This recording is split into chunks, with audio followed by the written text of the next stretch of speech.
para que comencemos, porque hemos conversado mucho.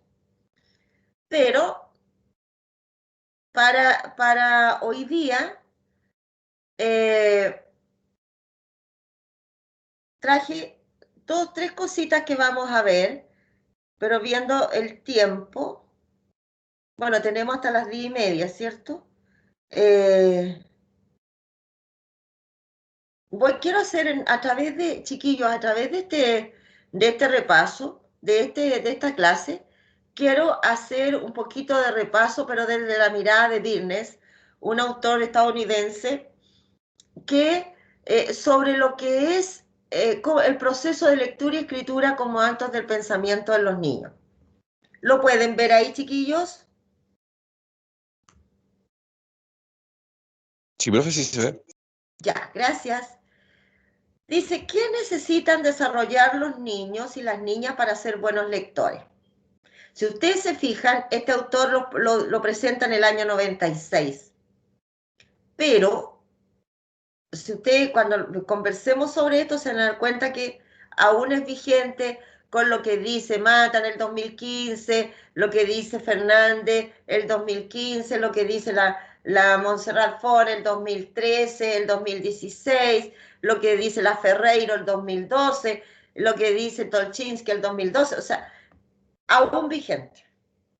Este señor dice que para que los niños sean buenos lectores, tiene que tener desarrollado el procesador de contexto, el procesador de significados, el procesador fonológico, el habla, y el ortográfico, la palabra impresa. Y que estos, si ustedes se fijan, van interactuando, porque van con flechita de ida y vuelta, van interactuando entre ellos permanentemente y además se influencian, ¿cierto? Unos con otros.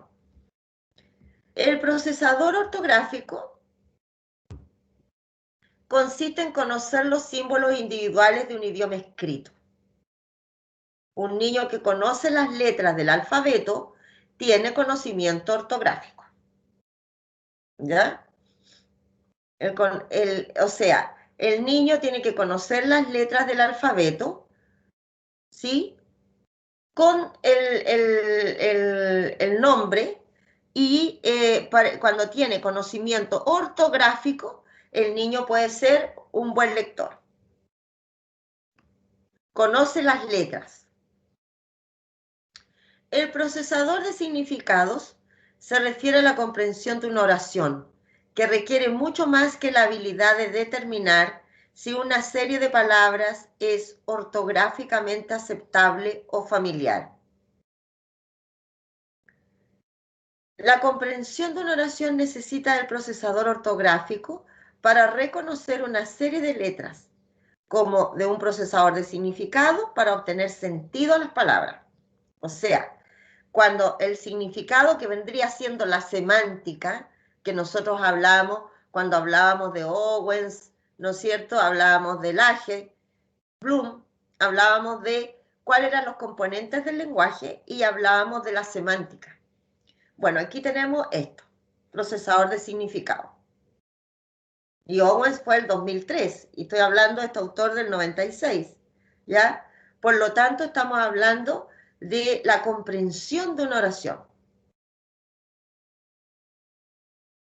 ¿Qué necesita del procesador ortográfico? Es decir, del conocimiento de las letras para reconocer una serie de letras como de un procesador de significado para obtener sentido. O sea, el significado necesita del reconocimiento de las letras para poder darle sentido a lo que lee.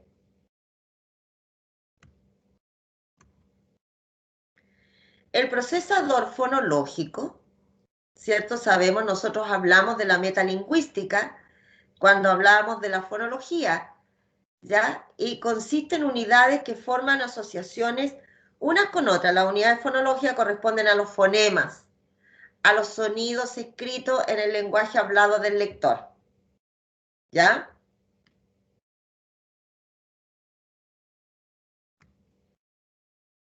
Y también necesitamos de un procesador de contexto.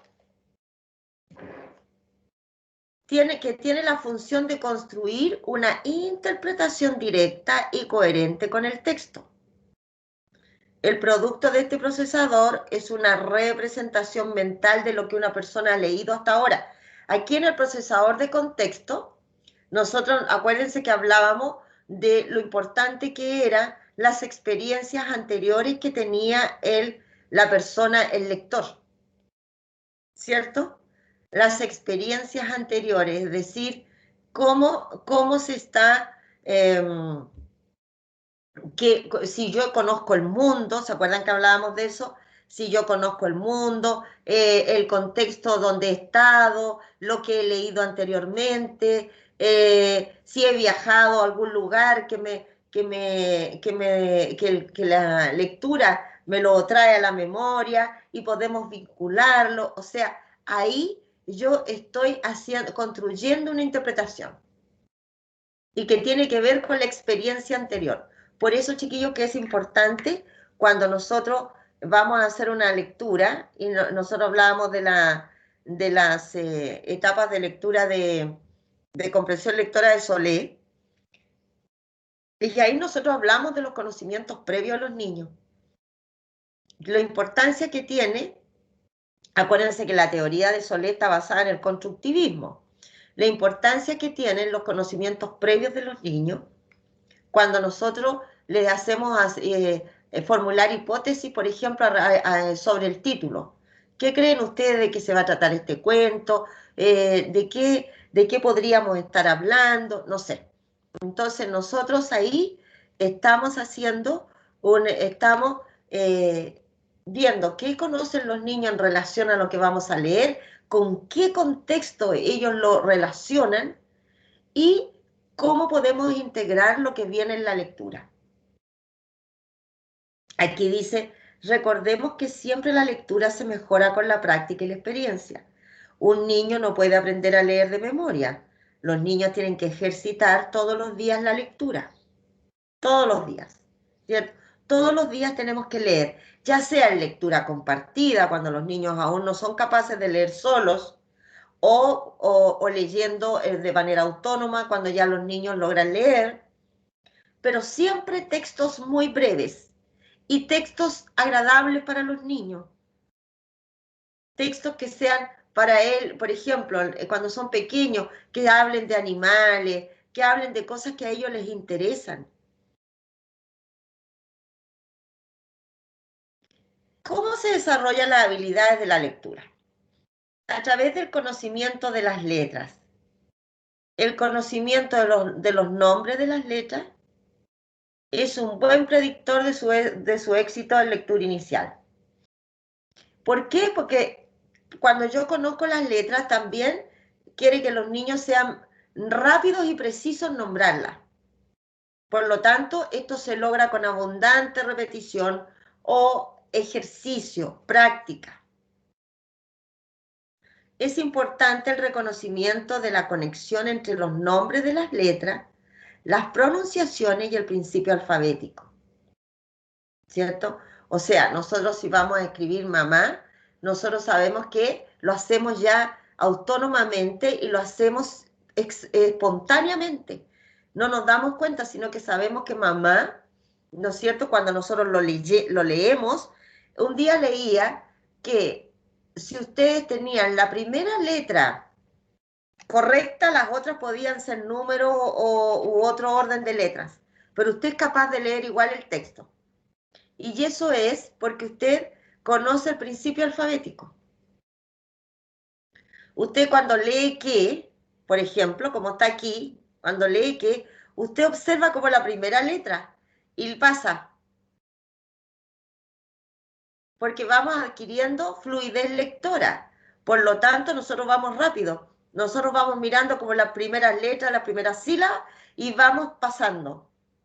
¿Qué es lo que no puede hacer el niño? El niño se va deteniendo en cada una de ellas. ¿Te fijas? Por lo tanto, el nombre de las letras, que dijimos que era A, B, C, D, E, F, ¿cierto? Ese es el nombre de las letras. Las pronunciaciones, es decir, la fonología, los sonidos, la M, la S, la P, la L, ellos, y el principio alfabético, es decir, qué letra va primero que la otra, que en un principio le ponemos mucha atención para escribir cuando somos pequeños, pero después lo hacemos de manera espontánea, lo mismo que para leerlas. Yo no voy deteniéndome, no digo aquí sino que veo aquí conocimiento de las letras, el conocimiento de los nombres. Por eso que si no, yo le pongo la palabra co o la c y para acá cambio las letras, ustedes van a leer igual conocimiento. Hagan algún juego de esos que a veces aparecen y se van a dar cuenta que igual se lee la frase. ¿Por qué? Porque conocen el principio alfabético.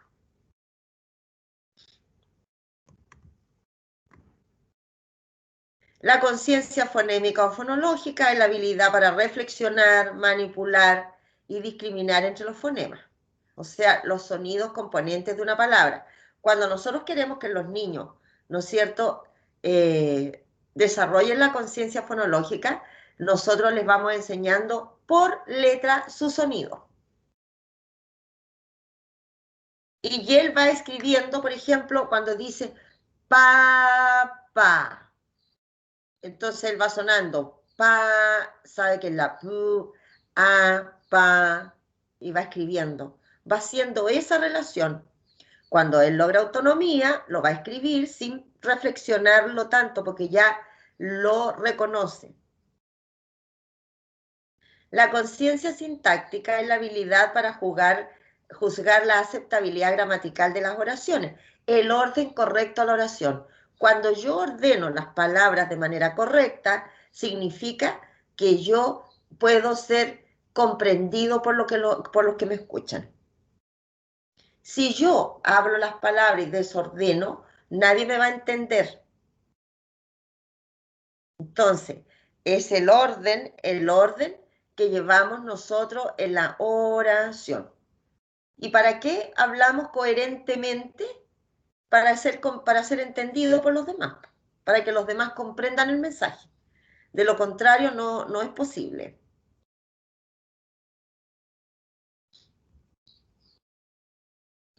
¿Qué estrategia podemos utilizar en el aula? Tenemos un ambiente letrado en la sala de clases, lectura compartida. El ambiente letrado es ponerle el nombre a los niños en sus bancos, ponerle a cada cosa que existe el nombre.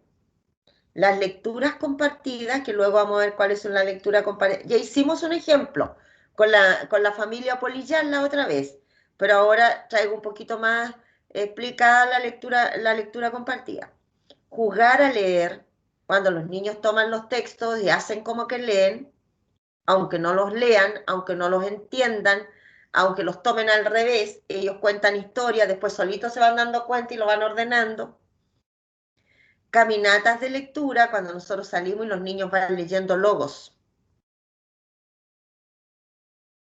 Interrogar textos. También es importante la interrogación de los textos, es decir, bueno, chicos, ¿de qué creen ustedes que va a tratar esto? ¿Ya? A medida que vamos avanzando, ¿por qué pasa tal cosa? ¿Qué podríamos hacer en el caso que nos ocurriera esto? O sea, siempre preguntas implícitas y explícitas. Explicitar a los niños el propósito de la lectura. Vamos a leer una carta, chicos, ¿para qué nos sirve la carta? O vamos a leer un correo electrónico. ¿Para qué nos sirve el correo electrónico? Las recetas. ¿Cuándo usamos recetas? ¿Para qué nos sirven? O sea, los niños tienen que saber cuál es la utilidad práctica, diaria, cotidiana que le estamos dando. Presentar textos que satisfagan diversas necesidades y funciones, ¿cierto? Dijimos que era muy importante que los niños leyeran todo tipo de textos. No solo cuentos, no solo fábulas, también, por ejemplo, las recetas, las boletas, cómo hacemos las boletas, las compras, todo tipo de textos. Otras estrategias para estimular la expresión oral, tenemos las comunicaciones interpares, ¿cierto? Con sus compañeros, que nosotros le podemos decir a los chicos que se cuenten entre pares lo más lindo que han vivido, por ejemplo. Y después el compañero comenta lo del otro, ¿ya? Juegos lingüísticos, ¿cierto? Hablábamos nosotros del tema de las rimas, las poesías, los trabalenguas. Mis recuerdos también. Aquí podemos decir, ¿qué recuerdos tienen ustedes bonitos de su infancia? Historias de familia. ¿Cómo podemos nosotros hacer que los niños nos hablen de su familia? ¿No es cierto? Que nos cuenten algo que ellos hayan vivido y que quieran contar. Tradiciones y leyendas, mostrar y decir. Nosotros de repente le podemos decir a los niños que traigan el juguete regalón o el objeto que ellos más quieren. Y los niños pueden llegar y mostrar y decir, yo quiero este juguete porque me lo regaló mi madrina cuando cumplí 5 años, por ejemplo. Y yo duermo con ese juguete todas las noches, por decir algo. Los debates, también es importante que lo hagamos con los chicos, las disertaciones, las dramatizaciones, ¿ya? Y cómo podemos nosotros trabajar con ejes centralizadores, por ejemplo, un cuento eje, un motivo de lenguaje. A partir de un cuento narrado, sin mostrar láminas, se ofrecen alternativas de expresión a los niños y las niñas. Entonces, narramos un cuento, no mostramos láminas, pero los niños tienen que ir contando de qué se trata, cuáles son los personajes, qué pasaría si hiciéramos tal cosa. Los niños lo pueden narrar a su modo sin haber visto láminas. Motivo del lenguaje, a partir de un objeto, los niños y niñas realizan diversas experiencias que potencian el lenguaje verbal, como poesías, adivinanzas, canciones, etc.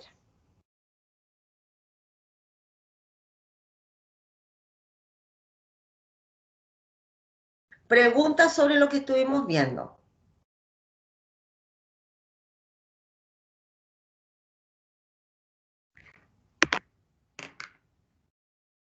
Profe, yo le quiero hacer una pregunta. Dime, Michelle. ¿Usted considera que es bueno el método Dogman, creo que se llama? ¿Algo por ahí? Para la lectura, Sí, mira, no lo tengo tan claro, la verdad, porque hay muchos métodos, hay muchos que se han creado, pero, por ejemplo, el luz, el mate, el método del silabario, el lea, el dame la mano, muchos, y que obedecen a ciertos tipos de métodos. Pero eso tendría que respondértelo la próxima clase. La verdad, hija, que no lo tengo tan claro.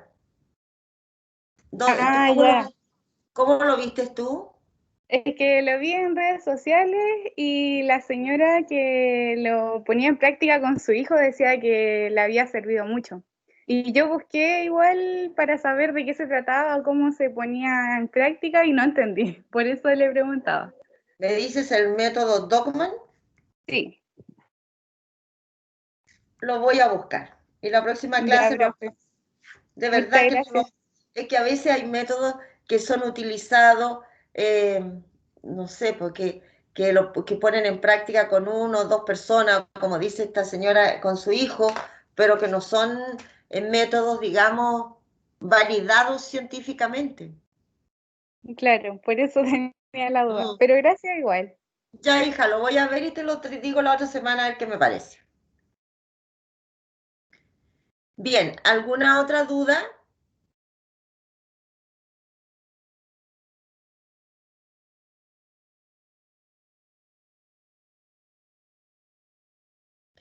Vamos a ver algo sobre ejercicios de lectura, que después yo les voy a subir. Por ejemplo, aquí tenemos la lectura compartida, que la otra vez la conversamos, la vimos con la familia Polillal, hicimos todo el ejercicio de cómo lo trabajábamos con los niños. Entonces ahora estamos viendo la lectura compartida que un poco para que les quede a ustedes como recurso a mano. Dice que es una estrategia metodológica que se utiliza diariamente con alumnos de los niveles iniciales de aprendizaje de la lectura. ¿Ya? Esta estrategia, cuando los niños, por algo habla de niveles iniciales de aprendizaje de la lectura, cuando los niños aún no leen, entonces nosotros hacemos la lectura compartida. Llevamos una lectura breve. Si no encuentro el recurso a nivel de tecnológico, digamos que lleve el video, puedo hacerlo en un papel craft. Como va a ser breve, entonces yo voy palabra a palabra mostrando a los niños lo que voy leyendo. Y vamos trabajando todas las estrategias de lectura de Solé a través de la lectura compartida. Que si yo quiero trabajar por ejemplo, si yo quiero trabajar con el título, voy a tapar toda la lectura hacia abajo para que los niños no vean, si es que no la puedo, si es que no la tengo en un PPT, y para que los niños solamente hagan inferencia o predicciones con el título. ¿Ya? Ofrece oportunidad de vivir una experiencia gratificante en la lectura en voz alta entre un lector competente, que es el docente, y todos los niños y las niñas. ¿Sí? El profesor va leyendo y ustedes, los niños, van escuchando. Pero como vamos haciendo paradas para ir haciendo preguntas a los niños, se supone que los niños van a ir comprendiendo el texto. Crea un ambiente cálido y de confianza para que los niños se sientan estimulados por la lectura de un texto atractivo para ellos. Tiene que ser un texto atractivo para ellos. No puede ser que los niños lean un texto que realmente a ellos no, no les interesa mucho. Siempre tenemos que preocuparnos de eso. Se utilizan poemas, canciones, rimas, adivinanzas, párrafos de cuentos, diálogos, cartas, noticias, diferentes tipos de textos, literarios y no literarios. Y podemos hacerlo, ¿se acuerdan que el tema de la familia polillal era una canción y que la trabajamos como lectura comprensiva? Eso sería bueno, por ejemplo, trabajar el tema de una canción que sea breve, ¿cierto? Con los niños y después hacerles preguntas sobre el tema, porque de repente los niños cantan, bailan y no saben lo que estamos cantando ni bailando. Entonces, hacerle tomar sentido sobre eso. Ofrece instancias de formulación de hipótesis y predicciones sobre el contenido del texto, de lectura en voz alta junto al profesor o en coro también cuando los niños leen, de comprensión de lo leído y de desarrollo de diversas destrezas, de codificación, identificación de palabras, desarrollo del vocabulario, identificación de signos de puntuación, de aspectos ortográficos, etc. Porque como nosotros vamos mostrando cada palabra que leemos, entonces los niños también van observando cómo se van escribiendo esas palabras. Si llevan tilde, si no llevan tilde, si es con S, si es con C, etc. ¿Cómo se hace? Exponer el texto de manera que todos puedan seguir la lectura del docente. ¿Ya? El docente sigue el texto con una regla o con un puntero a medida que avanza. Los niños toman conciencia del orden de izquierda a derecha y establecen una correspondencia entre la palabra escrita y la palabra hablada. Destinar 15 minutos diarios para leer el texto relacionado con el tema que se está trabajando. O sea, todas las mañanas 15 minutos. El mismo texto se trabaja durante 3 días. ¿Ya? El mismo texto. Entonces, cada vez vamos haciendo que los niños vayan poniendo más atención en cómo se leen o se escriben ciertas palabras. Aquí tengo el cuento de medio kilo de azúcar. Por ejemplo, en la clase 1, en la actividad 1, dice, compartamos estas preguntas. ¿Conoces a tus vecinos? ¿Tienes vecinos de tu edad? ¿Realizas alguna actividad con ellos? Entonces, actividad 1, activación de conocimientos previos. En el enfoque equilibrado, dice, considera el lenguaje oral de los niños como base del aprendizaje y de la lectura. ¿Ya? Pero esto no es solo en el enfoque equilibrado, sino que, porque aquí hablamos del enfoque equilibrado haciendo un símil del enfoque analítico, ¿ya? O mixto. Pero aquí, en el fondo, nosotros estamos hablando del desarrollo del lenguaje verbal, y eso es para cualquier método que usted utilice. Lo primero es el desarrollo del lenguaje verbal, porque dicen varios autores que es predictor de una buena lectura.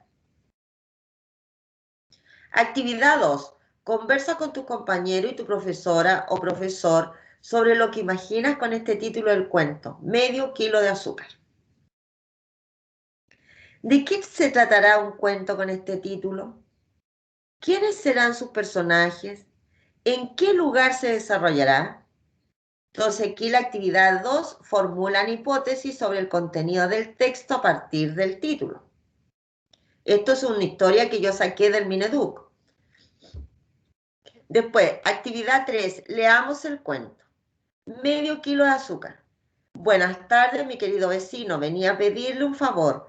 El duende Jeromo torció el gesto, siempre pidiéndole favores a él, con la fama de tacaño que tenía. ¿Por qué no escarmentaban? Él vivía tranquilamente en su hongo gigante sin pedir nunca nada a nadie. Durante el verano hacía sus provisiones para el invierno y durante el invierno se las comía y nada más. ¿Por qué no hacían lo mismo todos sus vecinos? Que siempre andaban pidiéndole que si un huevo, que si un poquito de sal, que si una taza de néctar, que si un gramo de pimienta. Brrr. ¿Qué quieres ahora, pequeño? Gruñó al ver que el más chiquitito de los castores seguía en la puerta y no se marchaba. Mamá está haciendo un pastel y dice que si usted, que es tan bueno, le puede prestar 1 kilo de harina. El duende Jeromo se llevó las manos al gorro verde y puntiagudo que tapaba su calva. Nada menos que 1 kilo de harina. ¿Y cuándo se lo devolverían? Castorina aseguró que enseguida, en cuanto mamá Castora fuese al mercado el jueves. A regañadiente, el duende Jeromo se metió en la cocina y salió con el paquete, que era más grande que él. Castorín se lo cargó a la espalda a duras penas y salió tambaleándose. Y el duende egoísta cerró la puerta, le dio una vuelta a la llave y se puso a leer delante de la chimenea. Pero al poco tiempo volvieron a llamar. Toc, toc. ¿Ya? Hasta ahí es la lectura. O sea, siempre le estaban pidiendo al duende cosas. Y dice, ¿qué es leer? Consiste en interactuar activamente con un texto para construir su significado, sobre la base de experiencias previas, de los esquemas cognitivos y de los propósitos de la lectura, que era lo que estábamos hablando en el PPT anterior. ¿Quién crees tú que será esta nueva visita? ¿Por qué vendrán a visitarme? Formulan predicciones, que era cuando tocan la puerta. Dejaremos la respuesta en suspenso, dice, hasta mañana. Actividad 4. Aprendamos nuevas palabras. Explica a tus compañeros estas oraciones del cuento, siempre pidiéndote favores a él con la fama de tacaño que tenía. ¿Por qué no escarmentaban? Tacaño es la palabra. A regañadientes. El duende Jeromo se metió en la cocina y salió con el paquete. Descubren el significado de las palabras a partir de claves contextuales. ¿Qué quiere decir claves contextuales? En relación a lo que dice la oración. Entonces uno dice, ¿qué será tacaño? Y uno vuelve a repetir la frase, uno dice, ¿qué será tacaño? ¿Qué será a regañadientes? Compara el significado que acordaste con tus compañeros para las palabras destacadas con el significado que aparece en el diccionario. Y luego, cierre de la experiencia. Escribir es producir diversos tipos de textos escritos en forma legible, coherente y adaptada, tanto al propósito con que se escribe como a la situación comunicativa. ¿Ya? Por lo tanto, la lectura y la producción de textos son procesos centrados en la construcción de significado. Entonces aquí hacemos el cierre de la experiencia. Podemos escribir en 2 líneas de qué se trataba el cuento, ¿cierto? O hacer un resumen, depende de las competencias que tengan los niños, ¿ya? Y ahí hay un ejemplo, que este es del Ministerio de Educación, que yo los traje como ejemplo de cómo nosotros podemos trabajar una lectura para mejorar la comprensión lectora, la escritura de los niños. Y es un cuento simpático, que habla de animalitos, que están contando una historia. Entonces nosotros tenemos que tener cuidado cuando seleccionamos los textos para los niños. Preguntas en relación a esto.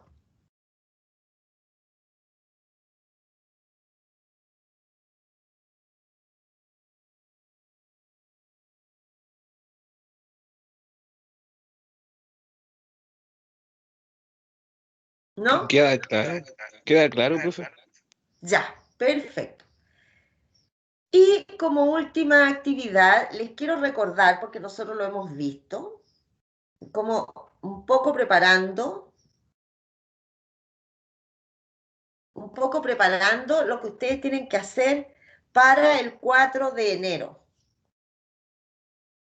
Que es la planificación de una clase de 30 minutos, una microclase, y construir un instrumento de evaluación que significa construirlo, para pensando en la clase. O sea, ¿cómo evalúo la clase yo que elaboré para 30 minutos? Entonces, pensando en eso, nosotros tenemos Profesora, que, ¿sí, hijo? ¿no era de 15 minutos? Déjame verlo al tiro.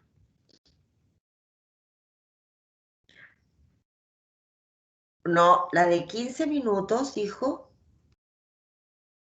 la de 15 minutos tiene que ver con la microclase del taller 4. Esta es una clase que no es Ah, ya. grabada, es una Disculpe, profe, planificación. me confundí entonces. Sí, tú estás hablando, confundiéndola con la microclase que es del taller pedagógico 4 y que esa se entrega el 29. ¿Ya? Entonces, vamos de nuevo. Esto nosotros lo habíamos conversado, chiquillos, pero yo lo traigo a luz de nuevo porque quiero ayudarles un poquito y aclararles un poquito para el instrumento. Entonces, nosotros hacemos una planificación de una clase para 30 minutos. Yo entregué la pauta, así que por favor revisen la pauta porque de repente no la miran y después me dicen, profesora, ¿y por qué tengo un 5? Hija, no anotaron, por ejemplo, inicio, desarrollo, cierre. No pusieron el objetivo de aprendizaje ni el objetivo de la clase. O no pusieron los transversales. No construyeron el instrumento de evaluación. Por lo tanto, tiene 0, 0, 0 ahí. Así es que cuando usted haga el trabajo, tome la pauta que yo le subí a la plataforma y mírela y vaya chequeando si cumple con todo lo que se ha pedido. Bueno, esto nosotros lo habíamos visto. ¿Quién evalúa y cuándo evalúa? Y dijimos que tenemos evaluación diagnóstica, ¿cierto? Evaluación formativa y evaluación sumativa. ¿Cuándo evaluamos? Al inicio. Hacemos un diagnóstico para detectar los conocimientos previos de los niños, establecer las necesidades de aprendizaje y conocer cualidades de los alumnos. ¿Ya? ¿Para qué hago la evaluación diagnóstica? Para poder programar mi unidad siguiente. Por eso que es importante que yo realice la evaluación diagnóstica. Después tenemos la evaluación formativa, que es la que nosotros hacemos clase a clase, que lo hacemos generalmente aplicando un instrumento cualitativo. Favorece la mejora de un proceso de aprendizaje-enseñanza. Este tema del proceso de aprendizaje-enseñanza, ¿no es cierto?, tiene que ver con la perspectiva con la que nosotros estamos mirando las teorías que subyacen a las clases. Cuando nosotros hablamos de proceso de enseñanza-aprendizaje, ¿cierto? Nosotros estábamos enfatizando y dándole el rol más importante al profesor. Cuando hablamos de PEA, proceso de enseñanza-aprendizaje, estamos dándole un rol importante al profesor. El profesor es el centro de la clase, el profesor es el que manda, los niños escuchan, los niños escriben, los niños copian, los niños trabajan con el libro, no hay mucha participación dentro del aula, los niños no son activos. Ahí tenemos más bien un tipo de educación tradicional, ¿ya? Más del lado conductista. Cuando nosotros hablamos desde el principio constructivista en que el niño, o de las teorías socioculturales, en que el niño, ¿cierto?, es el centro del aprendizaje, él es el que trabaja, el que investiga, el que indaga, el que resuelve, el que decide, ¿no es cierto?, para lograr su aprendizaje. ¿Qué hacemos nosotros? Vamos mirando, vamos cautelando, vamos orientando el trabajo, lo que comúnmente decimos que vamos mediando. Por lo tanto, cuando hablamos de PAE, estamos hablando de una mirada teórica constructivista, sociocultural, de aprendizaje significativo, ¿ya? O sea, tenemos varias teorías aquí cognitivas que nos están diciendo para dónde vamos, solo con esta palabrita. Estrategias de enseñanza, nosotros podemos, para poder, la formativa, nosotros podemos ir variando las estrategias de enseñanza, el material pedagógico, adaptar el PAE a las características del alumno, retroalimentación continua. Para eso nosotros hacemos la evaluación del clase a clase, para ver si el niño logró el aprendizaje. Si no lo logró, a lo mejor el material no fue el adecuado, a lo mejor fue demasiado complejo para los niños, a lo mejor yo no me expliqué bien, etc. A lo mejor la actividad no fue adecuada, los tiempos que di. Hay que hacer todo un análisis como para poder retroalimentar y mejorar. En la evaluación sumativa está referido a un juicio final global del PAE. ¿Qué quiere decir esto? Que nosotros hacemos, ¿no es cierto?, una prueba al final de la unidad. Y generalmente, y lo peor que pasa, es que los niños pueden tener todo, no sé, pues de 40 niños hay 20 que tienen rojo, pero como estamos al final de la unidad y nunca hicimos evaluación formativa o en el clase a clase, entonces, ¿qué pasa? Que finalmente me di cuenta al final que los niños tenían problemas de aprendizaje con la unidad. Tenemos el énfasis en los productos. Claro, al final, en el cierre, voy a evaluar, por ejemplo, voy a evaluar la maqueta al final. Y pongo la nota y esa nota, por ejemplo, va a ser global, por decir algo. Determina niveles de rendimiento. Claro, porque esa nota siempre va al libro. Y como va al libro, después se promedia con otra y el resultado final. Por eso que es importante el tema diagnóstico de nosotros poder, ¿cierto?, ver en qué condiciones va a enfrentar el niño el nuevo conocimiento o el nuevo contenido, y la evaluación formativa. ¿Por qué es importante? Porque aquí nosotros podemos retroalimentar y no llegar al final del proceso sin darnos cuenta que los niños no han aprendido. Ahora, ¿de quién evalúa? Tenemos la autoevaluación, para regular continuamente el aprendizaje, es decir, yo me doy cuenta, trabajé en clase, asistí a mi clase, participé con mi grupo, di buenas ideas, cumplí con los tiempos, no sé qué. Eso es bueno hacerlo desde pequeños, porque cuando están grandes y uno hace autoevaluación, los alumnos todos se ponen un 7. De cursos de 70 alumnos que he tenido yo, han habido 3, 4 que han sido honestos con su autoevaluación. El resto, todo un 7. Y yo a veces pregunto, ¿he cumplido con el 80% de mis clases? ¿O he asistido al 80%? Hay alumnos que han ido a 4 clases y se ponen un 7 los frescos. Y yo no sabe que no han ido. Entonces, es bueno que nos acostumbremos a la autoevaluación desde pequeños para que nos demos cuenta de la importancia que tiene, que no es un castigo, pero sí ser autocrítico es bueno. Cuando yo sé que he ido a 10 clases y me pongo un 7 en la asistencia, quiere decir que no soy autocrítico. Porque si yo no me acostumbro a ser autocrítico sin ser castigador, pero ser honesto conmigo mismo, entonces jamás voy a mejorar, porque siempre me voy a estar encontrando que estoy regio. Entonces me estoy engañando. Y al profesor no lo engaña, porque el profesor conoce a sus alumnos. Me estoy engañando solo. Porque como yo me encuentro regio en todo, me pongo un 7 en todo, entonces quiere decir que no tengo nada que mejorar. ¿Dónde está la autorregulación? La coevaluación, que consiste en la evaluación entre pares, mediante el trabajo en equipo, y la heteroevaluación, que en este caso es del profesor, lo realiza con procedimientos formales, integrados al par, al proceso de aprendizaje, o informales cuando él va observando el curso y va dando orientaciones, va viendo qué niño aprendió, quién no participa, etc. Para el proceso evaluativo es importante tener claro qué evaluar. ¿Qué evalúo? El contenido, los aprendizajes, ¿cierto? ¿Cómo evalúo?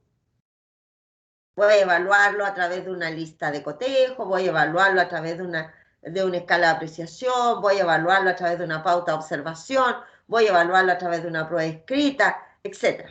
Sobre una pregunta. ¿Cuándo evaluamos? ¿Al inicio, durante el proceso o al final? ¿Y para qué evaluamos? Para retroalimentar, para mejorar el proceso evaluativo, para informar a los padres, para poder, ¿cómo se llama?, mejorar el aprendizaje de los niños. ¿Para qué evalúo? Estas preguntas son relevantes cuando evaluamos, por eso las puse ahí. Y después puse ejemplo de evaluación diagnóstica, como por ejemplo lo que sé. Aquí podemos preguntarle a los niños, ¿qué sabemos, por ejemplo, sobre, no sé, los reptiles?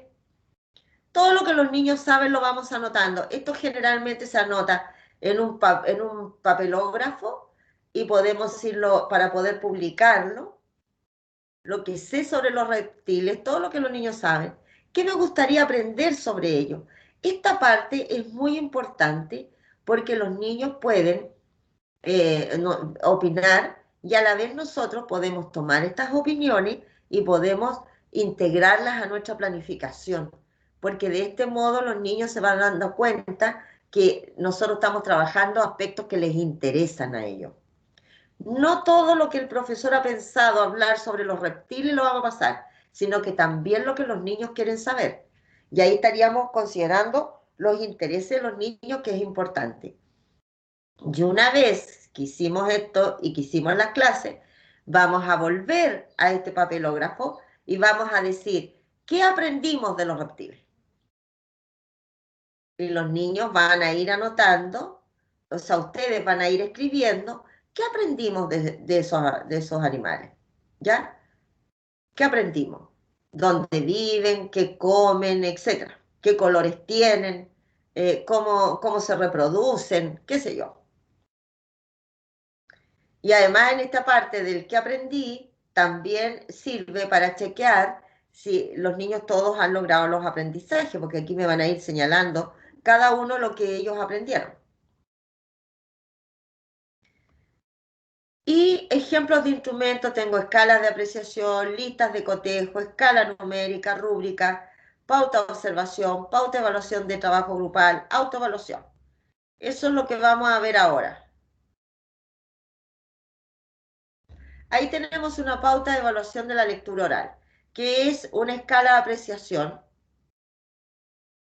como habíamos dicho aquí, el número 1, escala de apreciación, que tiene 3 categorías, nunca, a veces y siempre. Estas que están aquí, frecuencia, dice, o categorías, y lo que tenemos acá son los indicadores. Observamos dos criterios, criterio fluidez y criterio reconocimiento de palabras. Y para eso nosotros hemos hecho estos indicadores. Lee frases completas y no palabra a palabra, lee con entonación, respeta la puntuación, no presenta duda, etc. Y para el reconocimiento de palabras, reconoce palabras comunes, decodifica sin dificultad, sustituye palabras por otras, no invierte sílabas, reconoce el significado de palabras conocidas a partir del contexto. ¿Ya? Y esta es una tabla de una escala de apreciación. ¿Sí? ¿Por qué? Porque tenemos 3 niveles, 3 categorías para cada uno de estos criterios que hemos puesto. Los criterios son los que están con negrita y los indicadores, lo que está bajo cada uno de ellos. Aquí tenemos una lista de comprobación para habilidades de comprensión de texto, que es una lista de cotejos. ¿Por qué es una lista de cotejos? Porque es dicotómica. ¿Es sí o no? No hay intermedio. ¿Cómo nosotros reconocemos una lista de cotejo? Porque siempre es sí o es no. ¿Lo logra o no lo logra? No tenemos intermedios.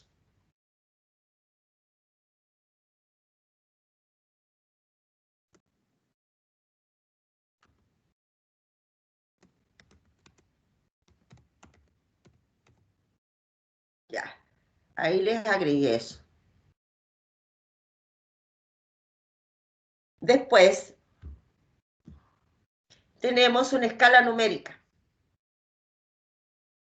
Aquí se está evaluando producción de un texto informativo. Entonces, aquí tenemos producción de una noticia. Este es el criterio. Y el otro es lo actitudinal. ¿Ya? Son los criterios.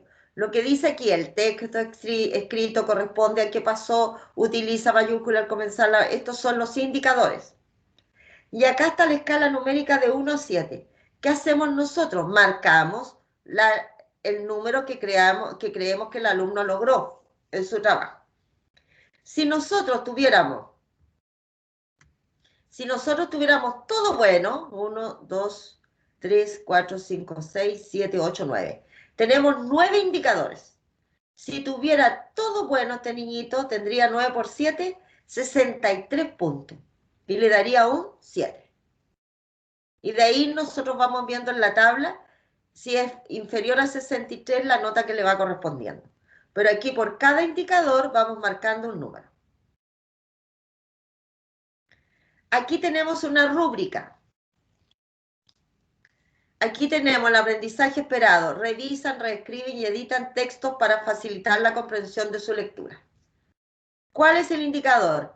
Revisan y mejoran los aspectos caligráficos del texto. Corrigen los errores ortográficos y sintácticos de los textos producidos. Y aquí tenemos, ¿cuándo está correcta la producción? Que va entre 6 o 5 puntos. Aquí nos va con notas 6 o 5 puntos. Después se saca la escala del total. El texto escrito corresponde a una noticia y responde a las preguntas qué pasó, dónde, a quiénes, cuándo y cómo. La letra es clara y legible. Aquí están los indicadores que me van diciendo a mí que yo tengo que ir chequeando para ver si realmente el alumno cumple o no cumple. El otro indicador, cuando está parcialmente correcto. La letra es clara, utiliza mayúscula en forma inconsistente, no hay concordancia entre sujeto y predicado, reitera palabras. 4 a 3 puntos, ¿cierto? Si el alumno estuviera en esta lectura parcial, yo tengo que elegir si va con un 3 o con un 4. Y O. Si es incorrecto, que sería un 2 o un 1, el texto no corresponde a una noticia, la letra es medianamente clara, reitera palabras, etc. Incorrecto. O sea, nosotros tenemos los criterios, que sería incorrecto, sería parcial o sería correcto, y tenemos los indicadores y el puntaje o la nota. Pauta de observación en matemáticas, aquí podemos nosotros poner todo el listado de estudiantes y podemos chequear, podemos hacer un checklist, ¿cierto? Un visto bueno para lo que si el niño lo logró, una cruz para el niño que no lo logró. Esto a mí me permite hacer un chequeo rápido en la clase, sobre todo cuando tengo niños, muchos niños en el aula. Entonces, pongo el listado aquí y empiezo a chequear más rápido de acuerdo a lo que yo he ido observando. Y aquí también se puede hacer esta misma tabla, la podemos trabajar frente a cada columna, escribir un número. Escaso desarrollo, se aprecian esfuerzos, se mantiene bien en la tarea, logra realizar los trabajos. O sea, aquí en vez de chequear, hacer un visto bueno o una cruz, podría poner yo un 1, un 2, un 3. Depende del nivel de logro de la tarea de los niños. También es otra manera. Pauta de evaluación del trabajo grupal. Aquí tenemos un ejemplo de cómo podemos evaluar el trabajo grupal. También es una escala de apreciación que tiene nunca, a veces, siempre y observaciones.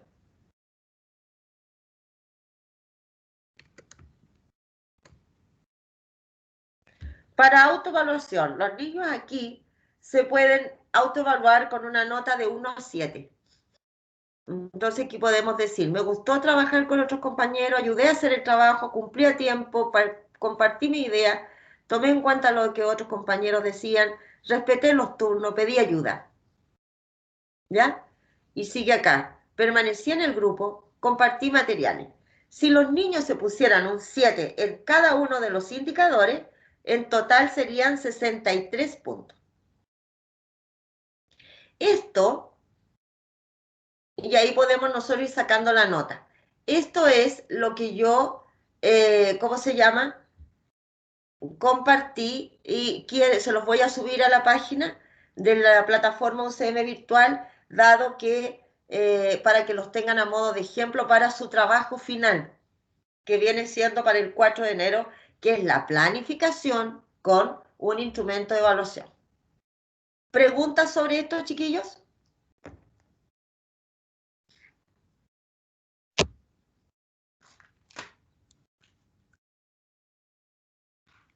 ¿No?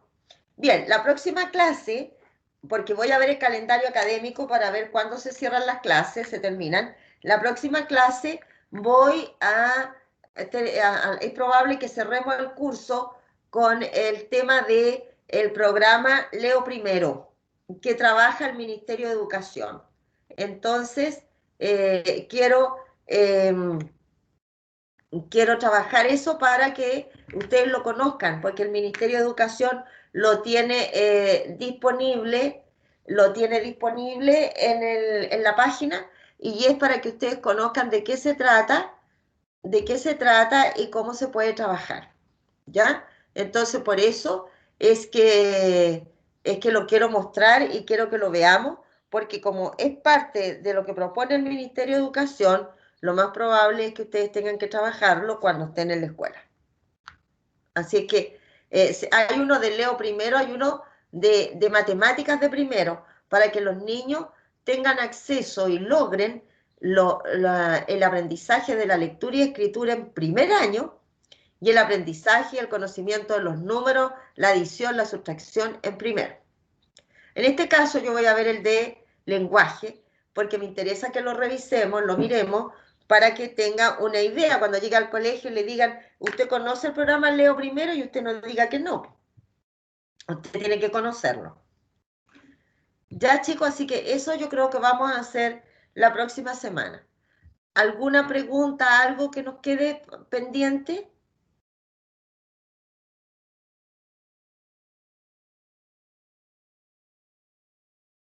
Profesora, yo tengo una pregunta. Dime. En relación al material didáctico, y quizás es un poco viciada la pregunta, profe, pero me causó un poco de conflicto. Y tengo esa pequeña duda aún. En la parte de la rúbrica donde dice que hay que utilizar un texto pertinente al curso y que tenga relación con la actividad también que vamos a desarrollar, por el método que elegimos, etcétera, etcétera, no se refiere específicamente al texto escolar del año Al 2020, ¿cierto? texto Se escolar, refiere... no, puede ser de cualquier año. ¿Saben lo que me interesa? Que ustedes hagan la asociación entre el método que escogieron y el libro. Eso me interesa. Puede ser de cualquier año, hijo. Y por ejemplo, si el libro fuera un libro que contiene muchas fábulas, puede ser un libro más o menos de ese tópico, ¿no? No, tiene que ser un libro que utilicen los niños para leer y escribir en primer año. Ah, ok. Gracias, profesora. ¿De qué, hijo? Profesora, Michelle. pero ¿tiene que ser un libro o tiene que ser una lectura de ese libro? No, un libro que diga que usted me puede mandar una foto y que diga que y donde yo pueda leer que el libro utiliza el método fonético, por ejemplo. Porque usted trabajó en su material el fonético. Y después me puede mandar otra foto o un video donde yo vea actividades que se realizan en el libro con el método fonético. Ah, ya, muchas gracias. ¿Y lo Ya, otro tendrá algún minutito después de la clase para conversar? Por favor. sí, tendría que ser muy breve porque después tengo otra actividad, pero Ya, puedo, ¿ya? profesora. Ya, gracias. ¿Te quedas aquí tú entonces? Sí, profesora. Ya. Chicos, ¿alguna otra duda?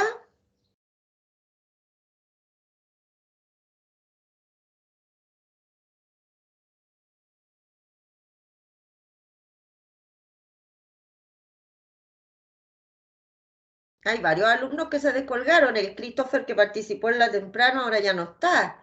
Y así se van descolgando. ¿Por qué tienen problemas de conexión? No los veo en la lista ya. Bien, chicos, voy a detener la grabación.